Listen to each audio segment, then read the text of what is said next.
السلام علیکم ورحمۃ اللہ وبرکاتہ۔ سامعین محترم، کیسے ہیں آپ سب لوگ؟ امید کرتی ہوں آپ سب بخیر و عافیت ہوں گے اور ایمان کے بہترین درجے پر ہوں گے۔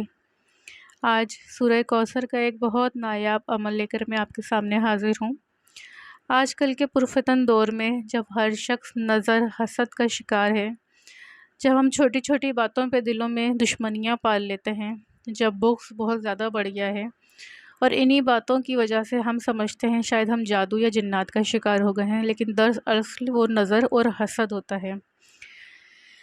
ہمارے پیارے آقا جان حضرت محمد مصطفیٰ صلی اللہ علیہ وسلم پر جب سورہ کوثر نازل ہوئی تو اس ٹائم آقا جان بھی بہت افسردہ اور پریشان تھے۔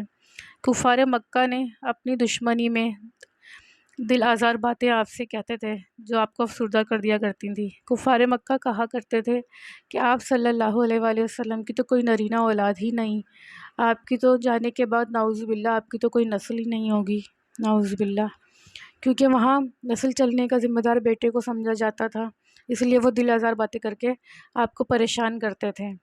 جب حضرت صلی اللہ علیہ وسلم اس باتوں سے بہت زیادہ افسردہ اور پریشان ہو گئے تو حضرت جبرائیل علیہ السلام نازل ہوئے سورہ کوثر لے کر، اور اس میں اللہ تعالیٰ نے آپ کو کوثر کی خوشخبری سنائی، یعنی آپ کو ہم نے حوض کوثر عطا فرمائی۔ اس میں اللہ تعالیٰ نے آپ کو تسلی دی کہ آپ کا جو دشمن ہے وہی بے نام و نشان رہے گا۔ اللہ تعالیٰ نے اس میں نماز پڑھنے کا حکم فرمایا کہ آپ نماز میں کثرت کریں۔ تو یہ تینوں باتیں سورہ کوثر میں نازل فرمائی گئیں، اور یہ ہمارے لیے بھی ایک بہت نایاب اور مفید عمل ہے۔ جب دشمن اپنی دشمنی پہ اتر آئے اور ہمیں اس کا کوئی حل نظر نہ آ رہا ہو کہ کس طرح اس سے جان چھڑائی جائے، کس طرح اس سے پیچھا چھڑایا جائے، تو سورہ کوثر کا یہ نایاب عمل کریں۔ عمل یہ ہے کہ عشاء کی نماز کے بعد 313 مرتبہ سورہ کوثر آپ نے پڑھنی ہے، اول و آخر درود ابراہیمی پڑھنا ہے، اور سورہ کوثر پہلی دفعہ جب پڑھیں گے تو اعوذ باللہ من الشیطان الرجیم بسم اللہ الرحمن الرحیم پڑھ کے شروع کرنی ہے۔ ہر دفعہ بسم اللہ پڑھنے کی ضرورت نہیں ہے، اور جو اس کی آخری آیت ہے ان شانئک هو الابتر، اس کو آپ نے 3 دفعہ پڑھنا ہے۔ جب بھی سورہ کوثر پڑھیں گے آخری آیت کو 3 دفعہ پڑھیں گے، ان شانئک هو الابتر کو 3 دفعہ پڑھیں گے۔ اسی طرح آپ نے 313 کی تعداد کو مکمل کر لینا ہے، اور اس کے بعد 21 دن تک آپ کو اس عمل کو جاری رکھنا ہے۔ انشاءاللہ کچھ ہی دنوں میں آپ کو اس کے اثرات نظر آنے شروع ہو جائیں گے۔ اس عمل سے 2 باتیں ہوں گی، ایک، یا تو آپ کا دشمن جس طرح کی تکلیف آپ کو پہنچانا چاہ رہا ہے وہ خود اس بیماری میں اس تکلیف میں مبتلا ہو جائے گا، یا دوسری بات، اللہ اس کے دل سے آپ کا خیال نکال دے گا، اس کے دماغ سے آپ کا خیال نکال دے گا، اور وہ آپ سے لاپرواہ ہو جائے گا۔ دونوں ہی صورتوں میں آپ کی جان جو ہے وہ اس دشمن سے چھوٹ جائے گی۔ 21 دن آپ کو لگاتار یہ عمل کرنا ہے نماز عشاء کے بعد، لیکن ایک بات یاد رکھیے گا، اگر آپ نے ناجائز عمل کیا اپنے حسد میں کسی کو نقصان پہنچانے کے لیے تو اس کے وبال کے ذمہ دار آپ خود ہوں گے۔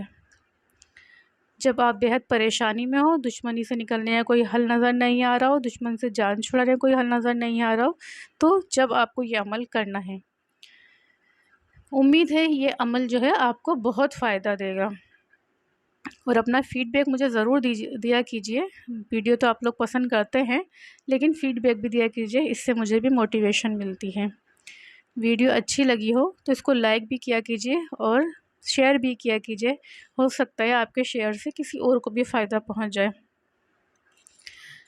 اب آپ سے اجازت چاہتی ہوں، مجھے، میری فیملی کو، ہم سب کو اپنی دعاؤں میں یاد رکھیے گا، اور میں بھی اللہ تعالیٰ سے دعا کرتی ہوں کہ محمد آل محمد کے صدقے، شہدائے کربلا کے صدقے، اس پاک بابرکت مہینے کے صدقے آپ کو، آپ کی فیملی کو، ہم سب کو اپنی حفظ و امان میں رکھے، ہماری جان، مال، ہماری عزت، ہماری آبروؤں کی حفاظت فرمائے، اور بے شک وہی ہے، اس کے سوا کوئی بھی نہیں ہے۔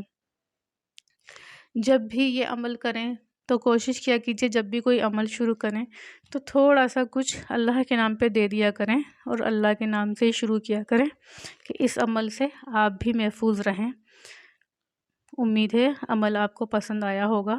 عمل پسند آئے لائک شیئر سبسکرائب کرنا چینل کو بالکل بھی نہ بھولیے گا، اور مجھے اور میری فیملی کو اپنی دعاؤں میں یاد رکھیے گا۔ جزاک اللہ خیر۔